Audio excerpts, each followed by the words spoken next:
నా పేరు రమేష్ అండి. సార్, వైఎస్ఆర్సీపీ పార్టీ తరపున సాక్షి మీడియా ఛానల్లో అమరావతి రాజధాని అనేది వేశ్యల రాజధాని, అక్కడ ఉన్న వాళ్ళందరూ కూడా వేశ్యల పని చేస్తున్నారని చెప్పి ఆరోపించడం జరిగింది. మీరేమంటారు ఇటువంటి వ్యాఖ్యలు రాజధాని మీద చేయడం అనేది? ఒక రాష్ట్రం ప్రతిష్టాత్మకంగా అమరావతి రాజధానిని నిర్మించాలన్న తలంపుతో ఉంటే ఇటువంటి జుగుప్సాకరమైన మాటలు మాట్లాడటం చాలా చాలా హేయం. ఇది నేను వ్యక్తిగతంగా అయితే తీవ్రంగా ఖండిస్తున్నా.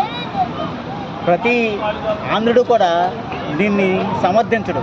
ఎందుకంటే అమరావతి దేవతల రాజధాని అని అంటే ఇక్కడ ఈ అమరావతి కూడా అంతటి ప్రాముఖ్యత సంతరించుకోవాలని కూటమి ప్రభుత్వం ప్రతిష్టాత్మకంగా తీసుకొని ఈ అమరావతి రాజధానిని మంచి హంగులతో నిర్మించాలని ఒక ధ్యేయంగా వాళ్ళు ముందుకు సాగుతున్నప్పుడు ఈ సమయంలో ఇటువంటి హేయమైన జుగుప్సాకరమైన అసభ్యకరమైన పదజాలంతో అమరావతిని వేశ్యల రాజధాని అని అనటం చాలా చాలా హేయం, చాలా చాలా దుర్మార్గం.